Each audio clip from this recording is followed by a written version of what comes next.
The St. Louis is a ship that departed from Hamburg in early 1939, full of Jewish refugees from Germany and Austria, and they had visas to Cuba.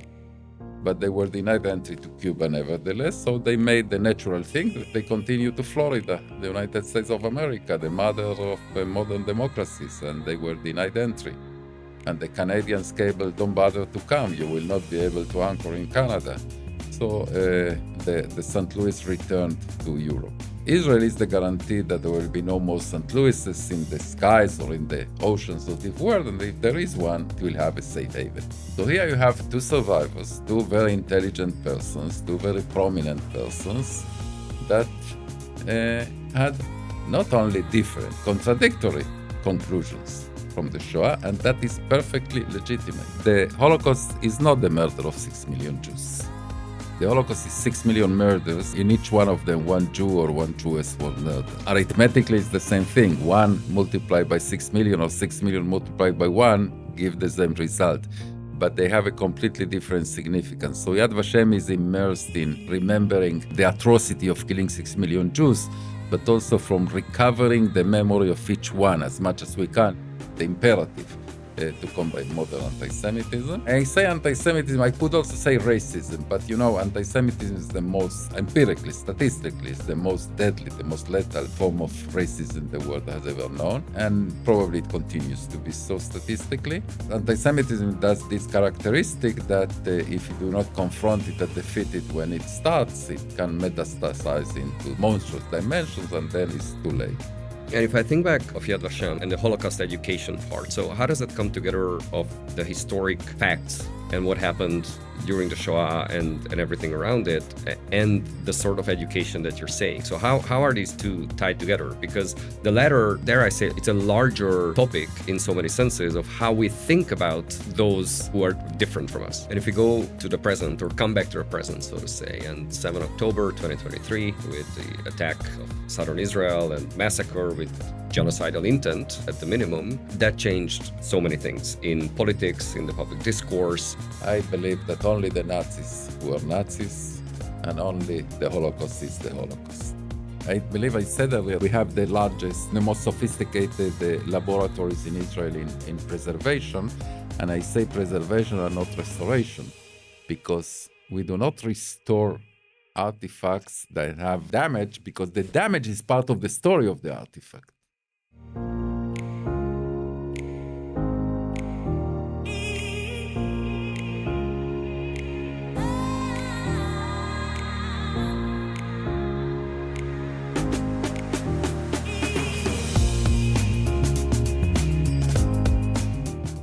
Well, Dani Dayan, thank you so much for making the time to come to our podcast, however short the conversation might need to be during your visit in Brussels. Yeah, thank you for having me. I always like to share my ideas, my points of view. Amazing. Now you have a long history with different hats. So you were in IT. You started an extremely successful Israeli IT company, and then you were consul general in the US. And then you had other functions, but for many years now you are the director general of the Yad Vashem. The chairman of Yad Vashem. Yeah. So for those who are not familiar with Yad Vashem, now everybody who's been to Israel would likely be familiar and gone to the Yad Vashem, but those who have not, can you just say a few words what it is? Yeah, well, if you want to offend the Yad Vashem employees, say that Yad Vashem is a museum. Yad Vashem is an institution that has a museum. Actually, we have two museums. In addition to the more publicly known museum, or historic museum about the Holocaust, we have also a museum of art, which is quite mind-boggling if you think about it, because it's a museum that includes in the permanent exhibition only works of art that were made by Jews during the Shoah or by survivors immediately after. And why I think that's the very existence of such a museum is mind-boggling. Because think about it, the Nazis tried to eradicate any resemblance of humanity from the Jews, and still there were Jews in Europe under Nazi occupation that engaged in or immediately after, that engaged in the most sublime manifestation of being a human being making art. But in addition to the two museums, we have the most important, one of the most important international research institutes about the Holocaust.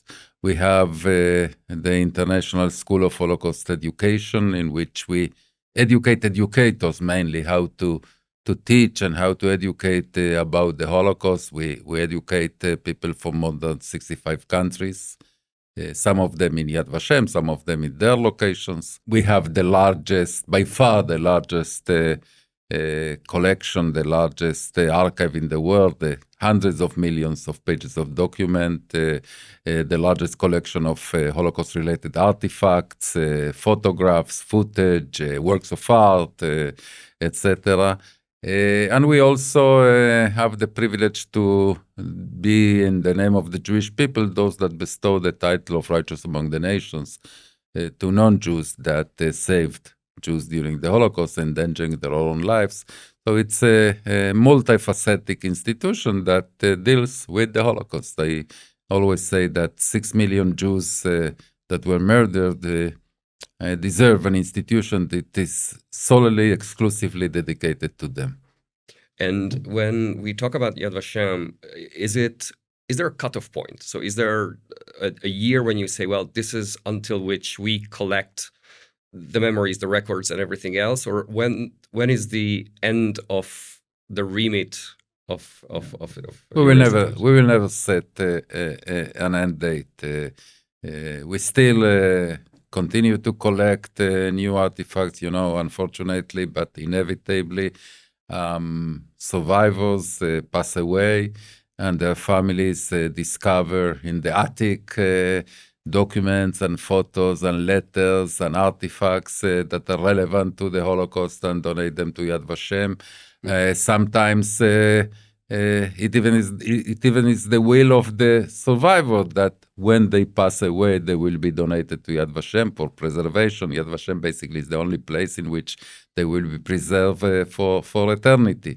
We have also the most sophisticated, the most modern, the most cutting-edge preservation laboratories in Israel for all kinds of materials. I think we still have many, many decades for sure in which our collection will grow. So it's still the question changing. The question that is relevant probably is why we continue proactively to search archives all over the world. If we have 200 million pages of documentation, what's the difference between that and 250 million or 300 million? And I think there is a huge difference. I think that if in those documents we discover anything more about one person or one victim of the Holocaust that we didn't know about, the entire investment is worthwhile.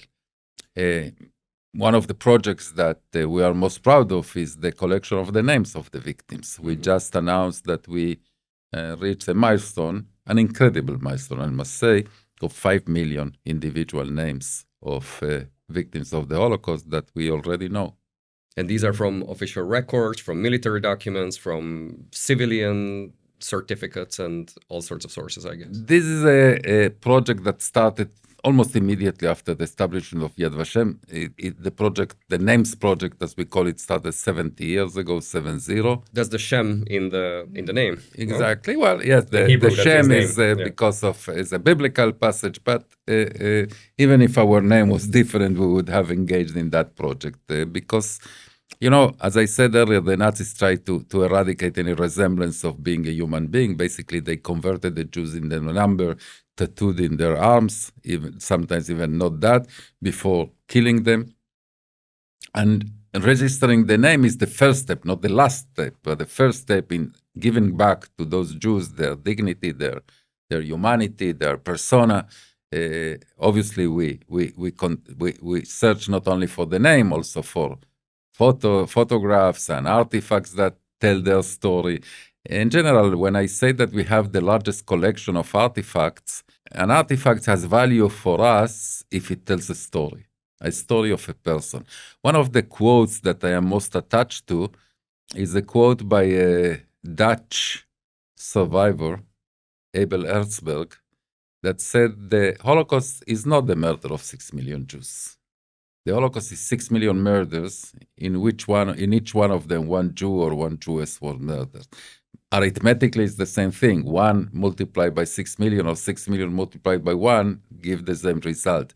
but they have a completely different significance. So Yad Vashem is immersed in remembering the atrocity of killing 6 million Jews, but also from recovering the memory of each one as much as we can, each one of the 6 million. As individuals. And is it Yad Vashem's merit to also remember and research other non-Jewish victims of the Holocaust or the Holocaust era? Let's put it this way. Yad Vashem doesn't deal with other genocides, and Yad Vashem doesn't deal with other victims of the National Socialism, of the Shoah, of the Nazis, and not because we are not sensitive. We are extremely sensitive to any genocide and to any victim of the Nazis. But as I said, 6 million Jews deserve an institution that is solely dedicated to them. That doesn't mean that we do not cherish their memory and we do not have the highest respect. I myself was a keynote speaker in the commemoration in Auschwitz-Birkenau when the 80th anniversary of the liquidation of the so-called gypsy camp for the Roman Sinti took place. I was invited by the Roman Sinti communities, and I said there that we cannot forget and we cannot not to cherish and respect the memory of the Roman Sinti that were killed by the Nazis, because we were transported in the same cattle cars, we were asphyxiated to death in the same gas chambers. Our bodies were cremated, were burned in the same crematoria, and our ashes were dispersed in the same fields. So, of course, we have the highest respect for the victims, whether it is Roman Sinti or homosexuals or others. But Yad Vashem is dedicated to the 6 million Jews that were massacred. By the way, when I also discovered during the Eichmann process in Jerusalem in 1961, the trial, Article 11 in the indictment was the killing of, then they were called gypsies. So the death sentence, the only death sentence ever applied in Israel of Adolf Eichmann, was also because of the killing of the genocide of the Roman Sinti. And how do you see your institute? Is that a proper way to refer to it? Definitely. I will not make the mistake of calling it a museum, like you said. But how does your institute, how do you see its role and its place today? Because obviously the commemoration and the honoring of the memory of the victims is an extremely important part. But there's a very important other part of it, because you are also dealing with the Holocaust Remembrance Alliance. So that is absolutely current and forward-looking, and a certain, inoculation against atrocities of that level in the future. I would say that Holocaust Remembrance today and Yad Vashem, for me, Holocaust Remembrance and Yad Vashem are synonyms. You can use them as you wish. I always remember that former President Kwasniewski of Poland, when he visited Yad Vashem, told me that there are many Holocaust institutions in the world, Holocaust Remembrance institutions in the world, but Yad Vashem is the aircraft carrier of them. All the others basically take off and land on our deck, but we set the course.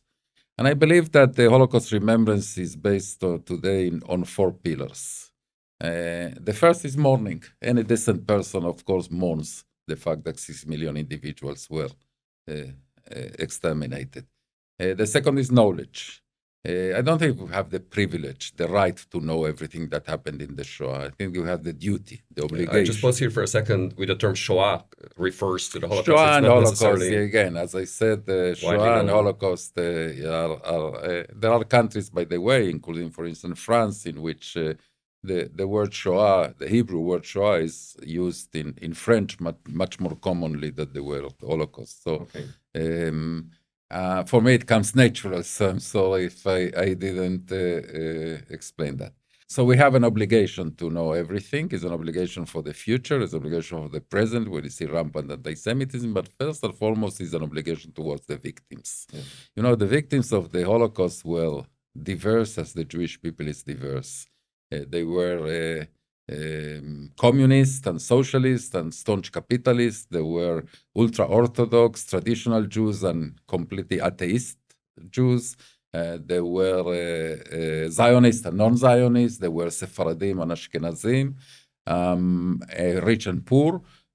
So I will never dare to speak in their name, but on any other issue but the duty to remember them. They were one of the will of all of them, explicit or implicit, was to know what happened,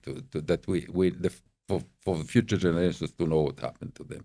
The third is to show empathy to the victims. And I don't say identification, because you cannot identify, we will never be, we weren't in Auschwitz. And we cannot try to understand what it is to be in Auschwitz. What it is, how does it feel to arrive to the train station, to the train ramp in Treblinka, to be stripped immediately naked, to run 100 or 200 meters to the gas chamber and be killed upon arrival. We will never know that, but we need to feel empathy towards them. By the way, one of the important things is to meet the Jew not in Treblinka, to meet the Jew before that, to understand what was Jewish life before the Shoah is extremely important as part of our educational philosophy. And the fourth, and some would say the most important, is to learn lessons. So these, I believe, are the four pillars of Holocaust remembrance / of Yad Vashem's activity. Yeah. And certainly if we look at the number 4 is to learn the lessons, which is where it gets so sensitive, tricky, political, even today, or especially today, because there are so many conclusions to be drawn by historians, by sociologists, by... No, don't let the historians and the sociologists to make the conclusions. I think it's every man's task, every woman's task to do that. And do you mean whoever ever studied the Holocaust or visited your institute, or anyone having an understanding of it? You know, I believe that any lesson carved out from the events of the Shoah by a decent person, of course, not by an indecent person, by evil person, but the decent person is legitimate, even if they are contradictory. Say more. I will give you an example that encapsulates that. In Yad Vashem, there is something that is called the Yad Vashem Council, a kind of House of Lords, many survivors, intellectuals, and others. The current, the incumbent chairman of our council is Rabbi Israel Meir Lau, the former chief rabbi of Israel, and a survivor of Buchenwald. His lesson from the Shoah, from the Holocaust, to dedicate your life to God. But his predecessor was Yosef Tomi Lapid, a former justice minister of Israel and a survivor of the Budapest ghetto. His lesson from the Shoah, God doesn't exist.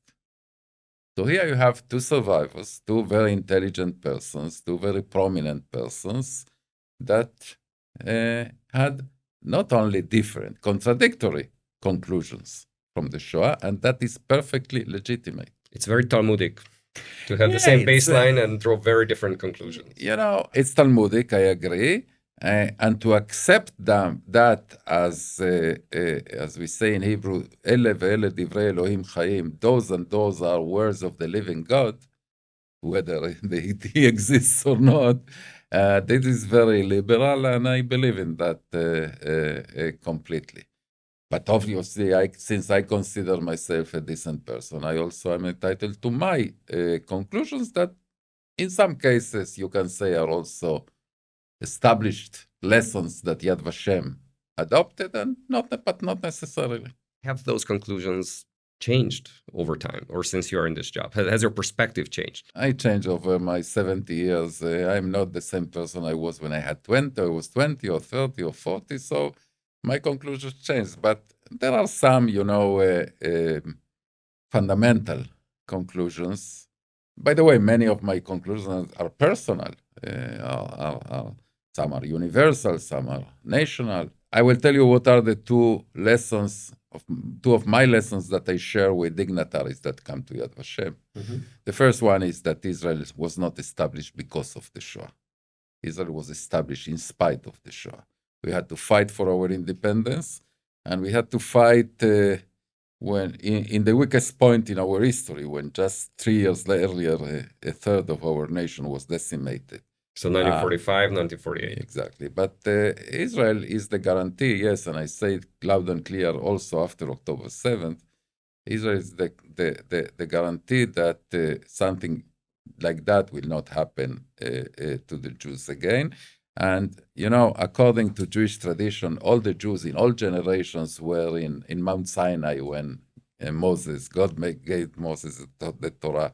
I believe that all the Jews were in the St. Louis.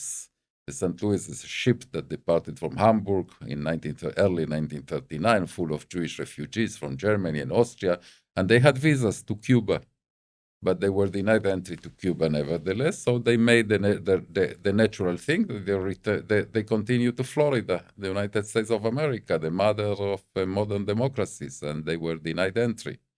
And the Canadians cabled, don't bother to come, you will not be able to anchor in Canada. So the St. Louis returned to Europe.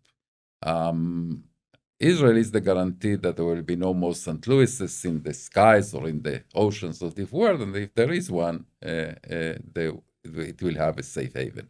And the second one is the necessity, the imperative to combat modern anti-Semitism. Because anti-Semitism, I say anti-Semitism, I could also say racism, but anti-Semitism is the most, empirically, statistically, is the most deadly, the most lethal form of racism the world has ever known. And probably it continues to be so statistically. Anti-Semitism does this characteristic that if you do not confront it and defeat it when it starts, it can metastasize into monstrous dimensions, and then it's too late. And because of that, just to follow up on your point, you know perfectly well how anti-Semitism is a signal. It's a phenomenon of a social pathology happening in a society. Because if it rears its head and it appears, it's a great indication that something is really off, and not against the Jewish communities. That's where it starts, but it never ends there. I couldn't agree more, but I think there is one difference in that respect. From these days and 100 years ago, and that difference is that the Jews, I believe, will never be again the canary in the coal mine that perishes, that dies in order to alert the society that something bad is going to happen, because today Jews have an alternative. I will tell you what I told recently both Chancellor Merz of Germany in a very long conversation that I have with him tete-a-tete, and just this week to Chancellor Stocker in Vienna, and other dignitaries. I told them, if Europe becomes unbearable for Jews to live in, Jews this time will have an alternative. But what will be the future of Europe? If Europe that allows itself again to become empty of Jews, how Europe will be able to look in the mirror at its own face? And not only that, a success of extremists to rid Europe again out of Jews will encourage extremism even more. And that poses a clear and imminent danger to European democracy. Without disclosing whatever private discussions you had, but generally, what's your impression? What's the reaction to that? Is there a pushback to say, well, you're exaggerating, your vantage point is a unique one, and it's not in proportion to the way we see the problem? Not anymore. I think that today the leaders of Europe, most of the leaders of Europe, understand that. But I acknowledge myself that the challenge is not easy. It's easier said than done, and because the challenge that European leaders have these days, almost all of them, many of them, for sure, the two that I mentioned, have say all the right things, and really, sincerely, they have the best intentions. But the challenge they have is to make that understanding to trickle down to the civil society, not just to parts of the civil society, to all parts of civil society. And that challenge obviously became even more difficult. It becomes even more difficult in multi-ethnic, multicultural societies. So I agree that the challenge is a challenge, but I will tell you what is not the way to confront it. The way is not to put three more policemen in front of every synagogue and Jewish school or Jewish museum. That's preventive, but that not cures the disease. I would even say that the cure is not to confront stereotypes and prejudices against the Jews or to prohibit this and that demonstration. It should be a proactive educational curriculum that explains what is a Jew, what is Judaism, in a positive way, not just the Jews that don't have horns, or the Jews that are not. That's not true that the Jews don't pay taxes, but to proactively and aggressively educate what is a Jew. I was, by the way, I met the other day in Vienna the Minister of Education of Austria, and he was kind to bring to the meeting, to the second part of the meeting, a group of youngsters, Jewish youngsters in Austria, that they have a project, namely Krat, which they go to schools and meet Austrian students, high school students, to explain exactly what I said, what is Judaism, what is to be Jew. And when they told me, one of the youngsters told me, when I come to a school, for sure, in Vienna, but for sure in the inner cities of Austria, it's the first time they meet a Jew. Vienna was a 10 or 15% Jewish city 100 years ago. So if that's the case, that they don't know what is a Jew, that's a hotbed for prejudices and stereotypes, when there are those that incite those prejudices and stereotypes. And if I think back of Yad Vashem and the Holocaust education part, so how does that come together of the historic facts and what happened during the Shoah and everything around it, and the sort of education that you're saying? So how are these two tied together? Because the latter is a much, dare I say, it's a larger topic in so many senses of how we think about those who are different from us. Shoah education, Holocaust education, or I would call it Shoah literacy, is not a cure for anti-Semitism.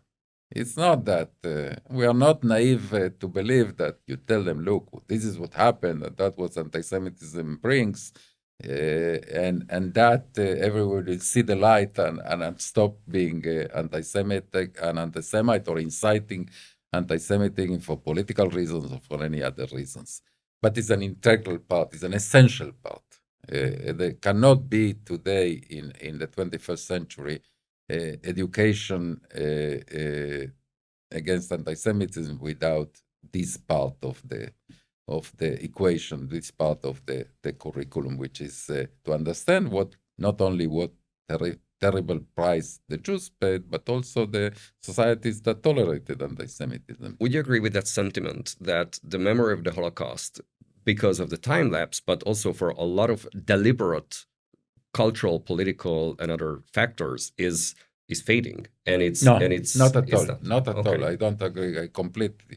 I think that, and this is one of the things that surprised me. I don't have many pleasant surprises in this topic. This is one of them. I think that the interest in the Shoah, the interest in the education, the Holocaust is actually increasing. It's increasing in the diplomatic sphere. It is increasing in the public. The Shoah is still for societies the litmus test of absolute evil. The International Holocaust Remembrance Day, it was established in the 21st century. It didn't exist in the 20th century. Only 20 years ago it was established.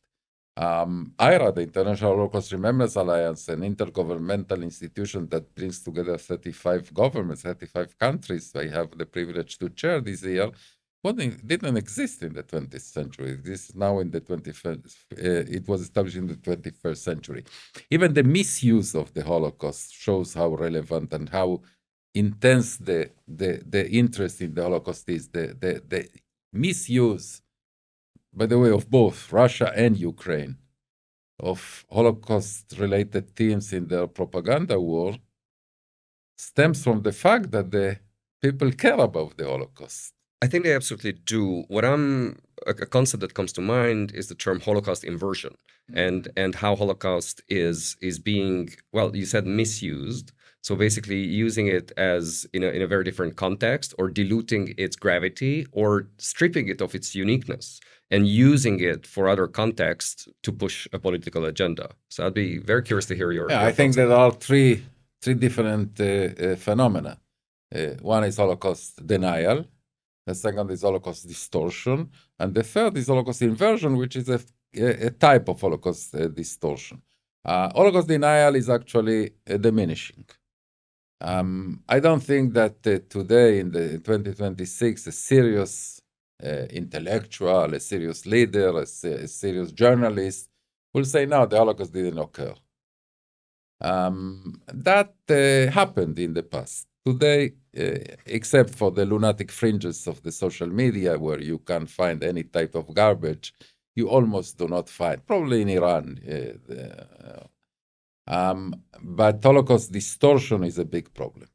And Holocaust distortion, in some senses, is more dangerous than Holocaust denial, because it has a grain of truth.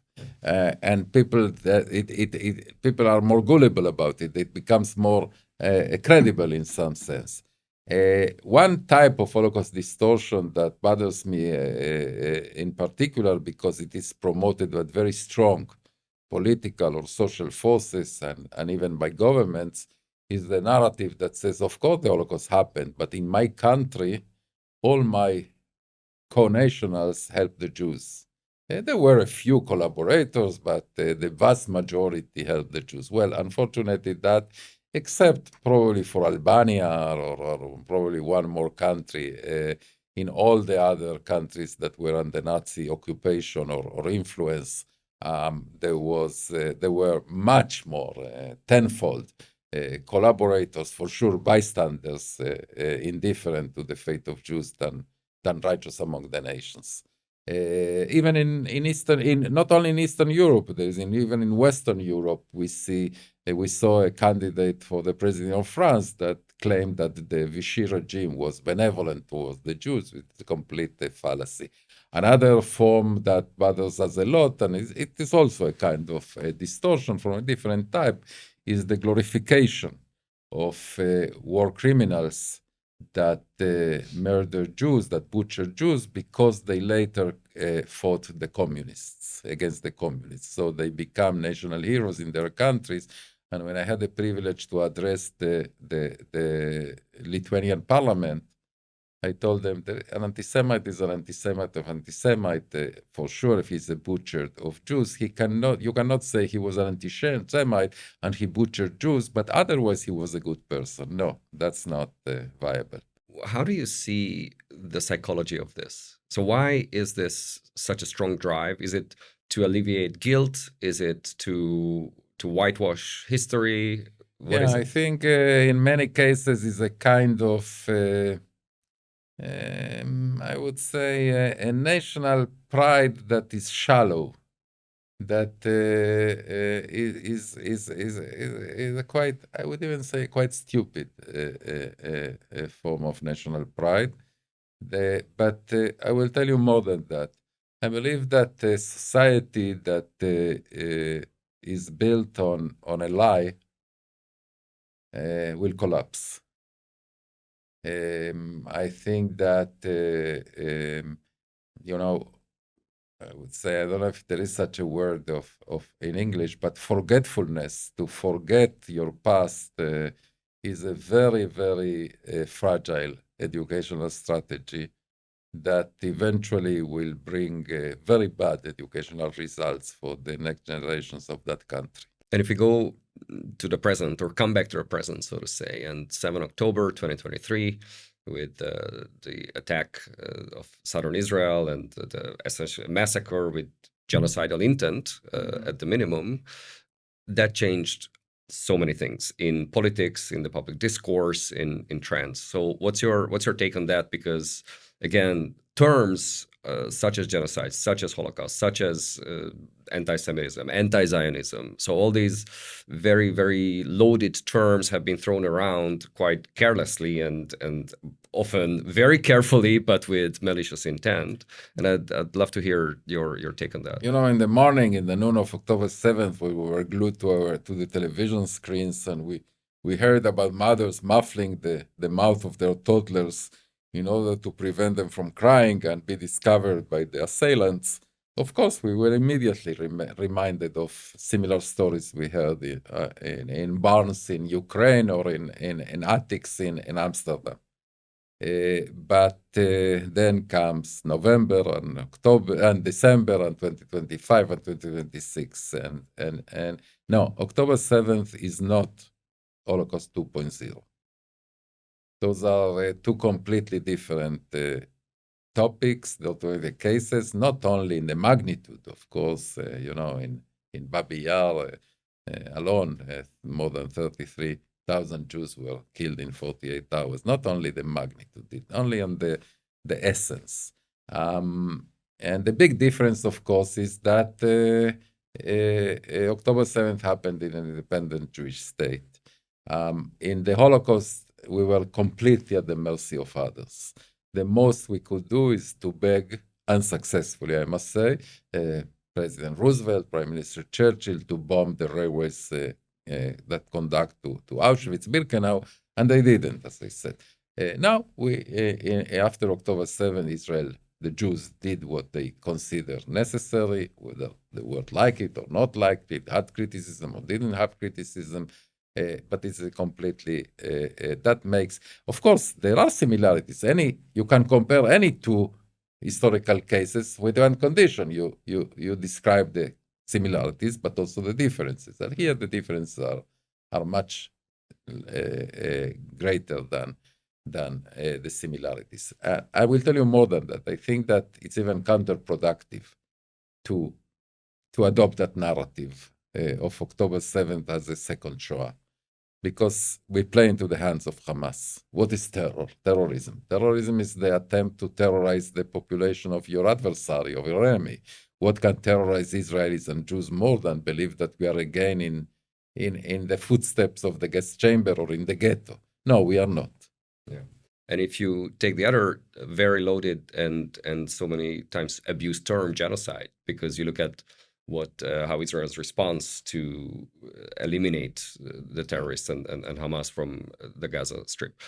How do you see that term being deliberately used, inversed against the... Well, I think that in some cases it's malice, and in some cases it's ignorance. And in many cases it's a combination of both, malice with ignorance. People simply do not understand what the genocide is, and for sure don't understand what the Holocaust is if they claim, as even presidents. I can bring the example of the president of Colombia in South America, that it's even worse than the Holocaust. Of course, I don't know, it's malice or ignorance. But I must say also this: I am not happy with some of the statements by Israelis themselves regarding making comparisons about calling Hamas Nazis, even worse than the Nazis, or things like that.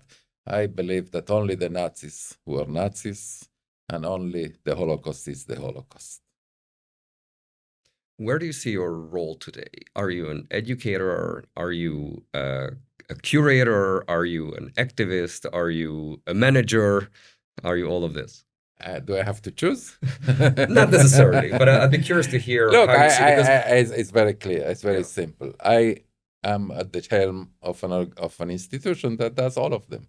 It's a multifaceted institution, one of the most exciting institutions to chair that you can imagine. By the way, when I came back from New York, where I served for 4 years as Israel's Consul General, which is also a very exciting position to represent Israel in the capital of the world, New York, I was already 65, and there were really a handful of positions I would have taken after those years in New York, and Yad Vashem was definitely at the top of just that to list. go back to where my question is coming from, because you meet VIPs, real dignitaries and leaders of states and very distinguished men and women. So that's why your position and what you deal with is much more, in and by itself is great, but it's much more than that, because you are also a diplomat and someone who liaises with them on current events.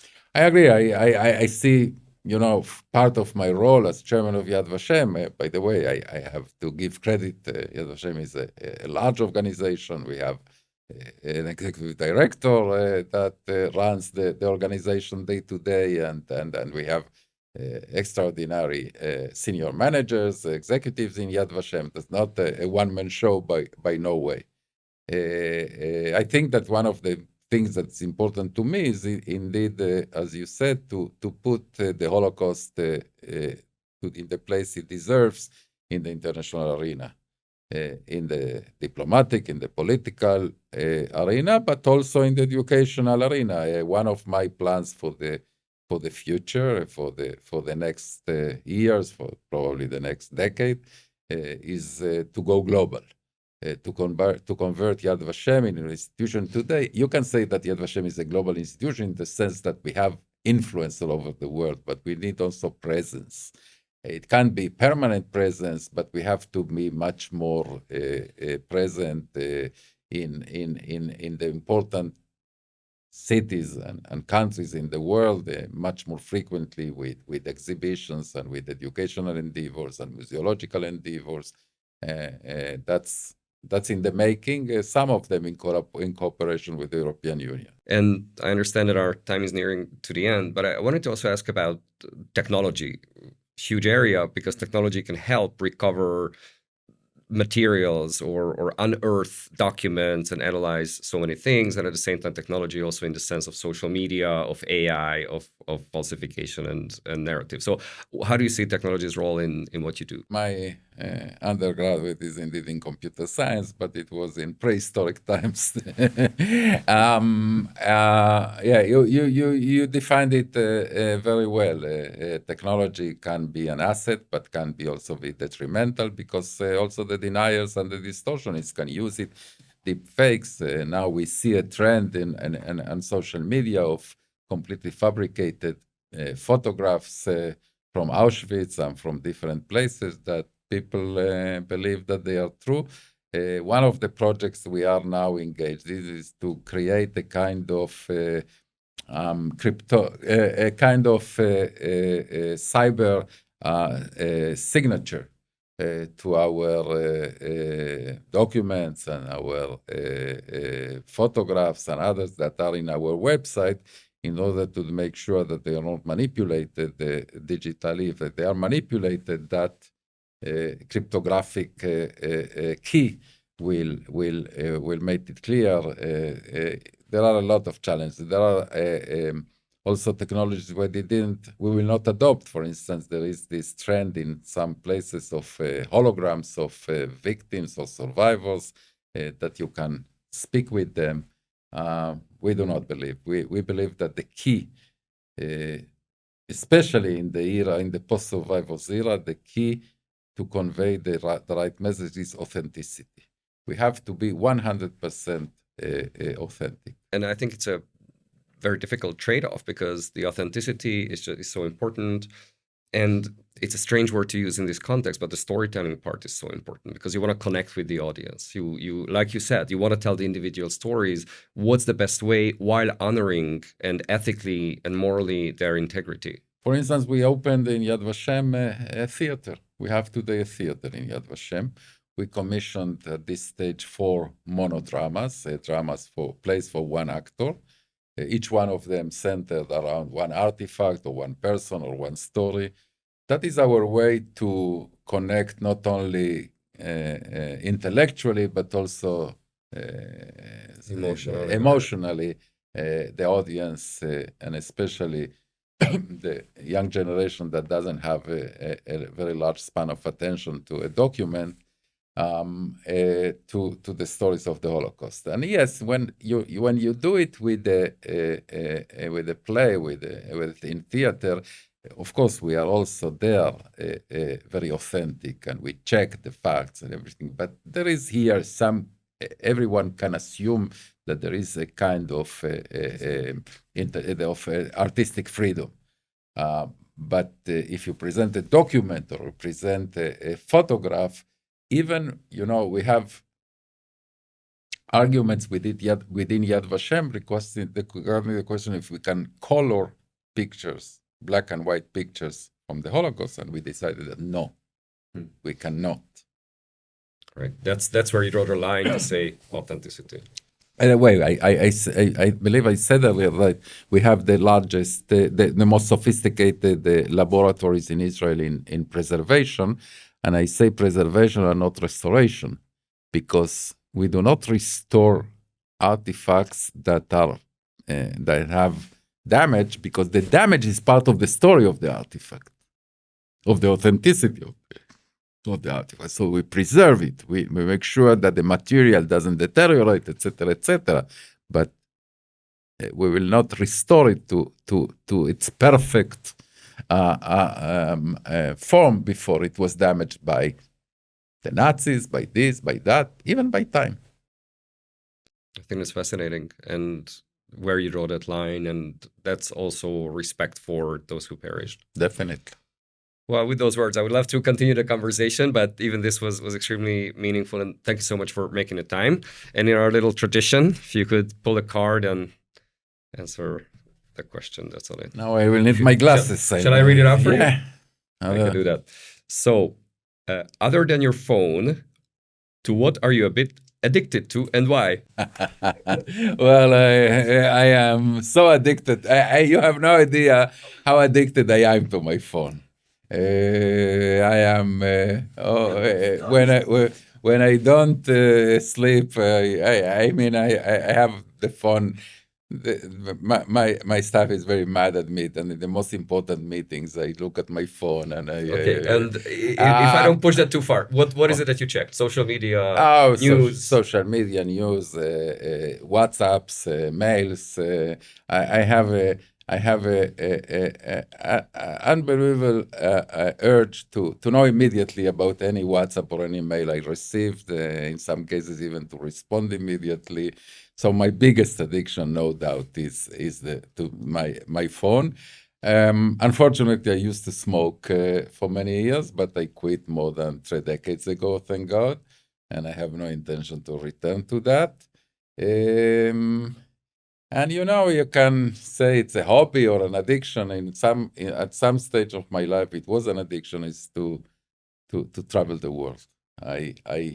I was really addicted to travel the world. I have been, I believe, more than 80 countries. Mainly as a tourist, not necessarily. Now I go for. To me, that sounds like curiosity as a pattern. Yeah, but in some stages it became almost an addiction. Thank you for sharing that and being open about it, and really appreciate your time. Thank you. Thanks for being here.